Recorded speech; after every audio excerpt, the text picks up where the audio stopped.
Art, music, and poetry has always been the voice of protests. It has evolved in independent India from communists singing and reciting about the class struggle in 1940s and 50s to more regional and local issues in various other Indian languages. But it was restricted to the protest sites alone. The internet has changed the game. The artists, singers, and poets are now recognized by millions. But is the message being driven home? To talk about this, we have Poojan Sahil, a well-known counterculture musician whose claim to fame was his parody songs criticizing the government. Songs like the Hindi rendition of Bella Ciao and a parody of Arijit Singh's Bada Pachtaoge were very popular both online and offline during the anti-CAA protests. We also have with us Kaushik Raj, a student of engineering from Delhi and a poet. Kaushik's poem Samvidhan or Constitution was hard-hitting and well-versed, and it went viral earlier this year. I'm Pujan Modas, and this is Campus Convo.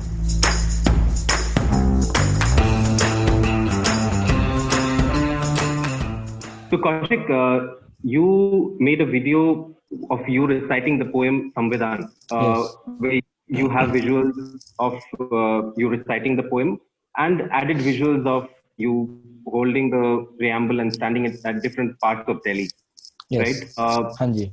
The poem is very hard hitting and the visuals add a lot of emphasis to what you want to say. How did the plan come along? Did you have help from your friends or did you plan this all by yourself? How did it happen? जिस चीज से सरकार चाहती है कि लोग दूर हटें, मेरा आइडिया था कि उस चीज से लोगों को कनेक्ट करना है कि सरकार चाहती है कि लोग संविधान भूल जाएं, संविधान के जो प्रिंसिपल्स हैं, सेकुलरिज्म हो गया, आर्टिकल 14 हो गया, इन चीजों को लोग भूल जाएं. तो मेरा ये था कि लोग उससे और कनेक्ट हो. तो और वो जो आप जो जिन स्टिल्स की आप बात कर रहे हैं कि इसमें प्रियम्बल लेके खड़ा था, वो एक्चुअली जिसने शूट किया था वो भी यहाँ पे है, पूजन ने शूट किया था वो सब.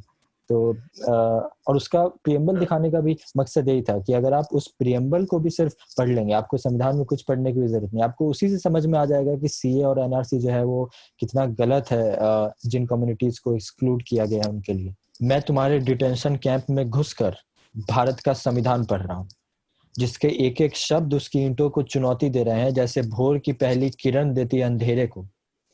उन नाजी ईंटों की हैसियत नहीं है कि संविधान की प्रस्तावना भी बर्दाश्त कर सके. मुझे संविधान पढ़ने की भी जरूरत नहीं है, उसके पन्ने पलटने से ही तुम्हारे डिटेंशन कैंप ताश के पत्तों की तरह ढह कर मलबे के ढेर में तब्दील हो जाएंगे और मैं उस मलबे के ढेर पर खड़े होकर भारत का संविधान पढ़ूंगा. The Hindi rendition of the Bella Ciao that you sang and also put up on YouTube became famous instantly. A lot of people used the song in a lot of protests. They sang your song. And it came at a time when a lot of protests used the song Bella Ciao in different languages. So how did you get introduced to the song? Did you listen to it first like I did in Money Heist, or did you already know about this song before? मैंने बेला चाओ के बारे में पहले से सुना हुआ था. मैंने मनी हाइस्ट तब तक देखा नहीं था, मतलब मैंने भी मनी हाइस्ट में कहीं सुना नहीं था बेला चाओ. बट मतलब मुझे पता था कि एक ऐसा सॉन्ग है और स्टूडेंट्स जो है रिलेट कर रहे हैं. मुझे काफी उस टाइम पे 2-3 वीडियोस देखते थे, इसमें स्टूडेंट्स जो है वो इटालियन लिरिक्स गाने की कोशिश कर रहे हैं. But it wasn't really, I mean you can't really own it when you you know, if it's not your language. So it doesn't really feel that, it doesn't really give you that amount of energy. So I just thought to go forward with writing something around it. It was, मतलब I mean ये चीज कुछ लोग ऐसे मैं देखता हूँ comment कर रहे होते हैं in the video that you know that Bella Ciao doesn't mean वापस जाओ. I know that Bella Ciao does not mean वापस जाओ, but the whole idea is that it's around the feel of the song. It's translation नहीं है, मतलब जो गाना है वो एक उस चीज के लिए है कि सब लोग मिलके एक थॉट को गा पाए. Your recent song about WhatsApp, which is a parody of Jab Koi Baat Bigad Jaye by Kumar Sanu, talks about fake news and urges people to verify it before you share something on WhatsApp. How often do you receive these WhatsApp forwards in your family group, in your friends group, and do you really verify every time? Because it's a time-consuming process. Like the first assumption, if you receive anything over like from एक image आ गई और एक text message आ गया without really a link to a news channel, then the first assumption always should be कि मुझे नहीं लगता कि सच होगा. सो आई मीन इट हैपेंस. मुझ तक ज्यादा नहीं आ पाते. मैंने एक रिसेंट बात ये नोटिस, पर घर वालों के पास स्पेसिफिकली जो मिडिल एज ऑडियंस है आजकल, जो बहुत सारी व्हाट्सएप जो यूज करते हैं, जो हमारे पेरेंट्स की एज की ऑडियंस है, जो RWA ग्रुप्स में है अपने अपने, मैंने नोटिस किया कि RWA ग्रुप्स के अंदर बहुत सारे फॉल्स मैसेजेस आते हैं, क्योंकि उसमें भर भर के बहुत सारे लोग होते हैं. तो RWA ग्रुप्स में अगर आप अपने अपने घर वालों के या अपने अगर आप RWA ग्रुप उसमें देखोगे तो लाइक एवरी डे उसके अंदर फेक न्यूज पेडल हो रही होती है. But the whole thought of using that old song was that so it can cater to an audience which is in their middle age वाले जोन में है, जिन तक मुझे लग रहा है कि आजकल काफी सारा ऐसा कंटेंट पहुंच रहा है.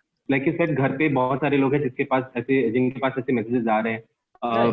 Did you show them the song? Did you send the video to them and said, this is what I've made, why don't you take a look? उस पे कुछ असर नहीं पड़ा? नहीं, ऑब्वियसली असर मेरा ख्याल ये जो हमारा बॉलीवुड वाला कॉन्सेप्ट है ना कि एकदम से ऐसे हृदय परिवर्तन हो जाता है, वो तो नहीं होता है. It takes time. तो आई थिंक असर धीरे धीरे पड़ेगा. ऑब्वियसली मैंने सबको गाना भेजा, घर वालों को भेजा कि उन ग्रुप्स के अंदर भी भेजो, लाइक विदाउट कॉन्टेक्स्ट जस्ट भेज दो कि सुन लो, कि क्या पता कुछ बात समझ में आए.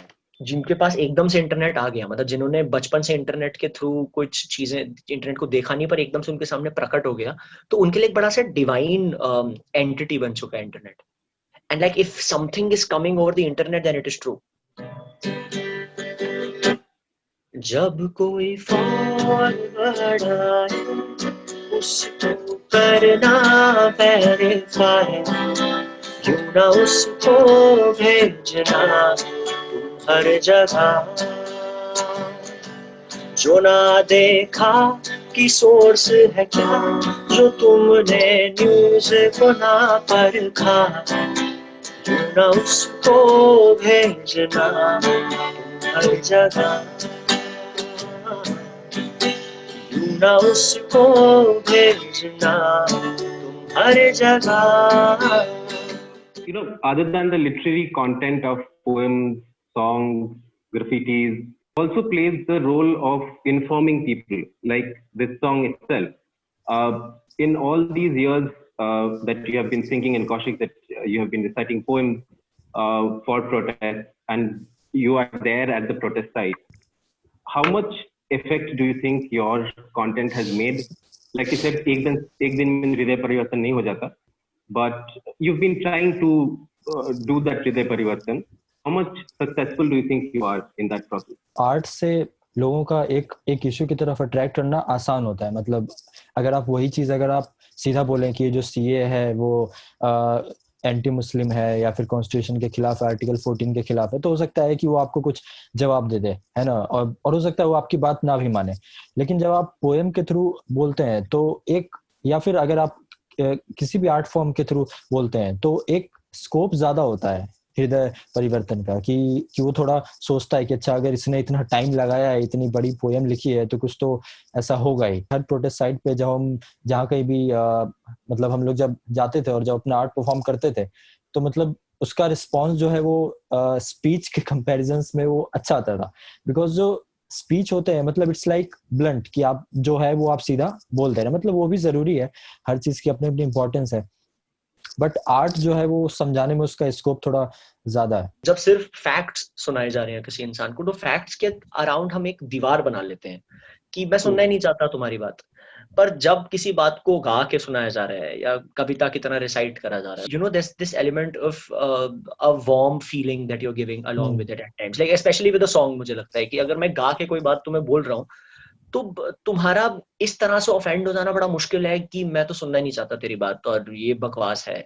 और कि मतलब एटलीस्ट कोई इस बात पे सुन लेगा कि अगर कोई इंसान अच्छा गा रहा है तो इस बात पे सुन लेगा कि चलो अच्छा गा रहा है, सुन लेते हैं क्या गाया जा रहा है. तो there are more elements involved that draw you towards what is being said or what is being sung. We were talking about how internet affects the propagation of these songs or the content that you make. Say suppose someone like Banksy, who is doing amazing artwork, but a kid from say a very distant, remote part of India who is sitting in JNU in his hostel and looking at his artwork and getting inspired, this you have to accept that it's because of internet. बुरी बातें भी है जैसे WhatsApp forward हो रहे हैं, but at the same time these things are also there. How much has life changed? You are from the generation which has always seen internet, but we have grown up in the internet era, and now it's exploded. So how much has life changed since when you did not put out content on YouTube or Instagram or whichever handle that you use versus now when you have 80,000 subscribers? What is the major change that you feel? Are you reaching more audience, or is it just the views are there but the impact is missing? Internet का जो medium है और जो street है वो दोनों equally important है। Internet ने एक डिस्कोर्स का जो लेवल है वो तो डाउन किया ही है, मतलब जो ट्रोल्स हैं, जो गालियां हैं, तो वो डाउन तो किया ही, लेकिन एक अच्छी बात भी है कि एक मीडियम भी दिया है जहाँ की आपको चीजों को प्रोपगेट करना आसान है। और अगर वो इतना अपना हेट प्रोपगेट करते हैं तो हम अच्छी चीजें क्यों ना प्रोपगेट करें, वो तो हमारा हक है। लेकिन उसके साथ साथ मुझे लगता है कि स्ट्रीट पर जाकर और लोगों से जो कनेक्शन होता है वो इंटरनेट उसका सब्स्टिट्यूट नहीं हो सकता, और वो हमने प्रोटेस्ट में ये देखा है।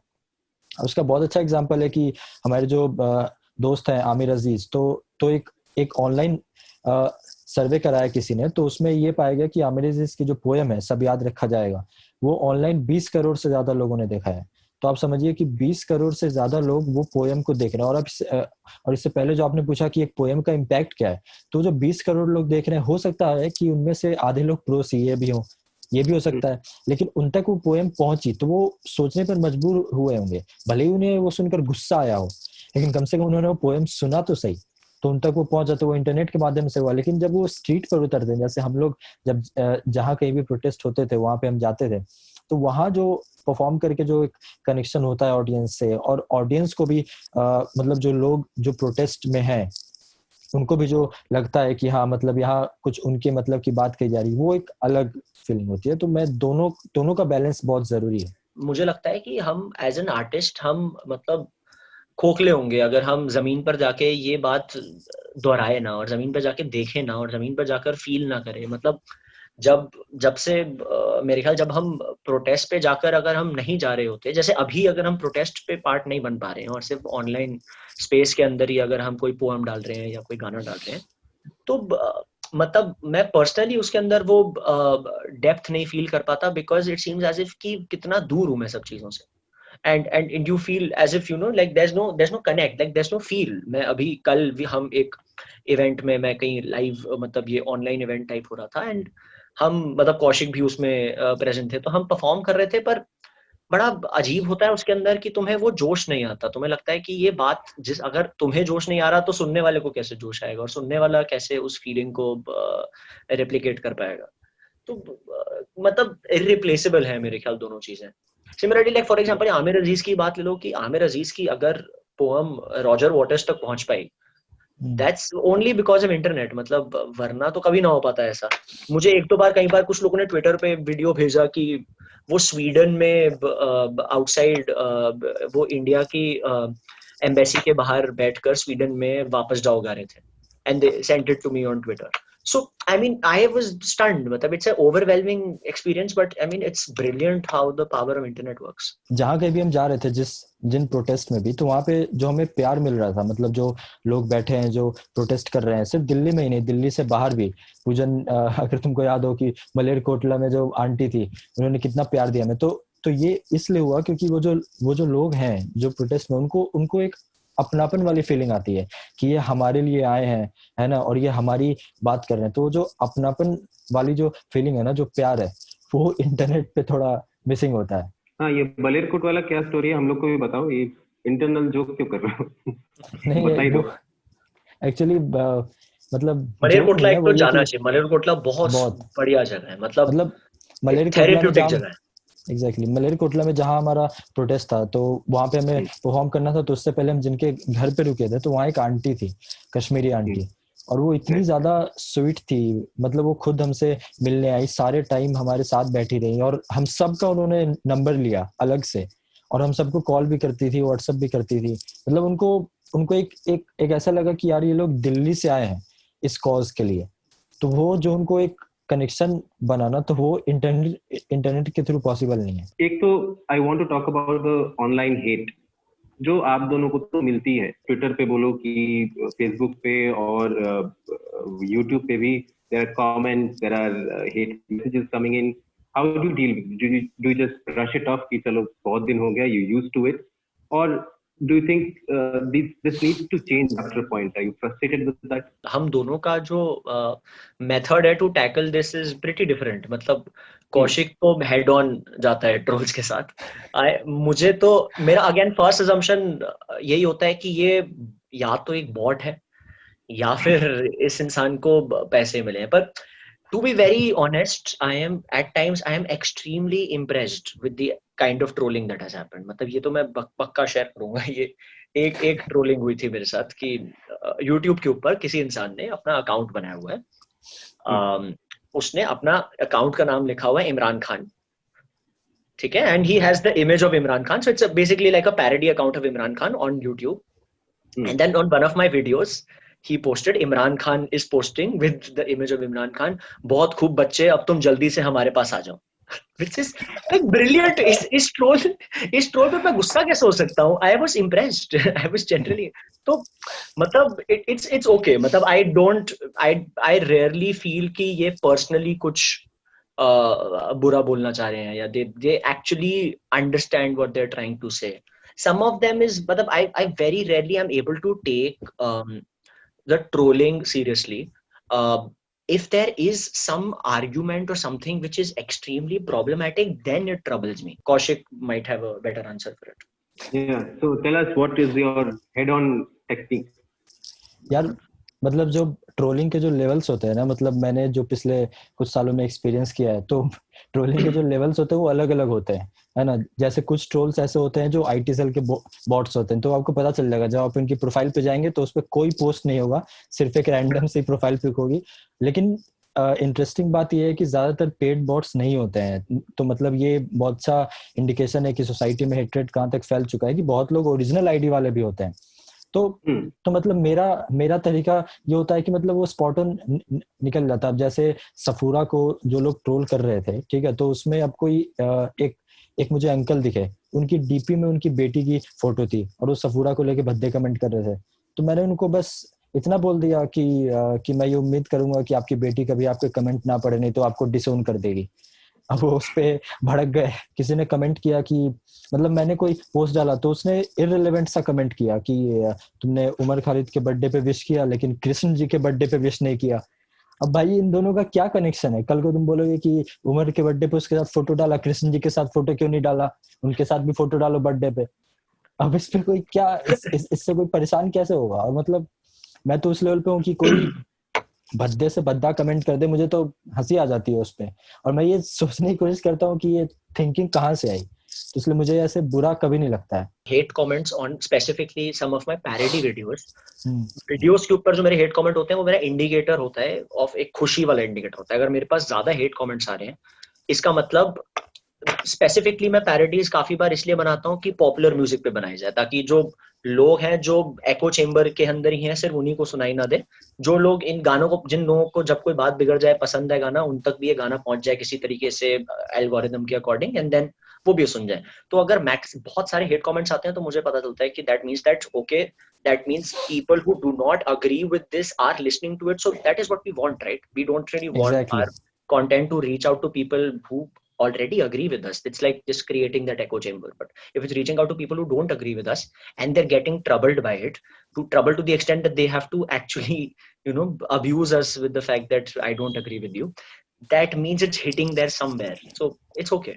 Like you said, Poojan, this is a time when all of us are stuck at home, and protest over online or social media is the only way out now. How are you dealing with it?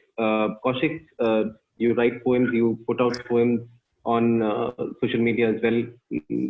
How is the reach? Do you feel that connect, or do you think you are on the same page with Poojan कि वो connect कहीं पे नहीं हो पा रहा है? नहीं, बिल्कुल आई एग्री विथ पूजन कि वो जो कनेक्ट है वो कहीं ना कहीं मिसिंग तो है। अब जैसे अगर आप कोई पोएम सुनाए ना, तो जब तक तालियां नहीं बजती है तो तब तक रिस्पॉन्स पता नहीं चलता है। अब ऐसे ऑनलाइन में वो कनेक्ट करने का ही मिसिंग है, बट फिर भी मुझे लगता है कि जो भी एक्टिविस्ट हैं, जो भी प्रोटेस्ट आर्टिस्ट हैं, उन लोगों ने जो लॉकडाउन के बाद जब वो बाहर नहीं निकल पा रहे थे तब भी बहुत अच्छे से संभाला है। हर इश्यूज पर उन्होंने लगातार अपनी कविताएं लिखी हैं, सॉन्ग रिलीज किए हैं, पूजन ने भी लगातार अपने गाने रिलीज किए हैं। तो मतलब सिचुएशन तो डिफिकल्ट है ही, लेकिन मुझे लगता है कि हम लोगों ने उसे अच्छे तरीके से डील किया। हर इशू पे जहाँ बोलना चाहिए था वहां पे बोला है, और मतलब हमने पहले जो काम किया उसकी वजह से जो एक ऑडियंस बेस बना हुआ है तो वहां तक तो बात पहुंच ही रही है। हाँ, ये बात अलग है कि नई ऑडियंस जो है वो क्रिएट नहीं हो पा रही बिकॉज हम नई नई जगह नहीं जा पा रहे हैं अभी। तो So you're saying the ये है, protests will not die down even though people are at home? वो तो बिल्कुल नहीं होगा बिकॉज जो प्रोटेस्ट है तो वो तो साबित हो गया पिछले कुछ दिनों में कि जो प्रोटेस्ट है वो कोई मोमेंट्री प्रोटेस्ट नहीं है, कि वो कि हम एक बार आए उसके बाद फिर चले गए, ऐसा नहीं है। मतलब it's a long term anger. नदी को तुम कहीं से रोक दो, वो कहीं और से जगह बना के निकल लेती है, and it's flowing water, it will not be. तो अब हमने देखा वो पेंट कर रहे हैं दीवारों पे, जहाँ पे नो सीए लिखा है उसके ऊपर व्हाइट वॉश कर दिया, but you can't really white wash the revolution, can you? I would like to end with your song Mazhab. It's an original song, and I think that's a nice note to end this discussion. Sure. I think it's also something that, I mean, sadly remains relevant every time in our society.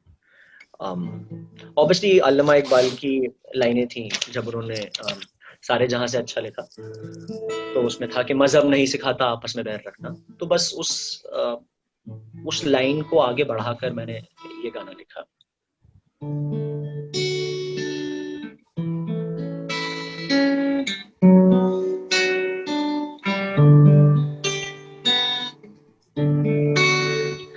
मजहब नहीं सिखाता आपस में बैर रखना,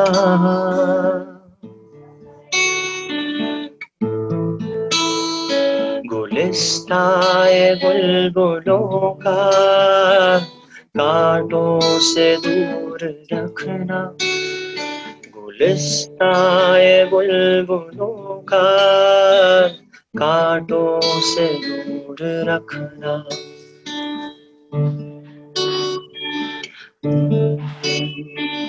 देखा था एक सपना, एक जहां ऐसा भी है जहां फिक्र से मोहब्बत का ही है।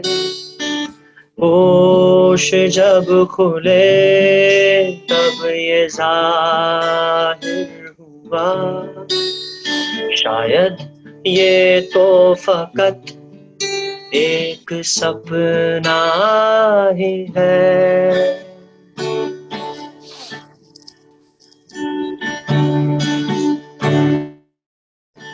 सारे जहां से अच्छी क्या यही वो ज़मीं है, बेकसूरों के खून से यूं जो रंगी है। इतना भी सस्ता इंसान का खून नहीं, नसीचो तुम इससे हुकूमतें अपनी। क्यों सुर्ख रंग गुलिस्ता पर फैला दिया, क्यों सुर्ख रंग गुलिस्ता पर फैला दिया। फिर भी है मेरा यही बयान,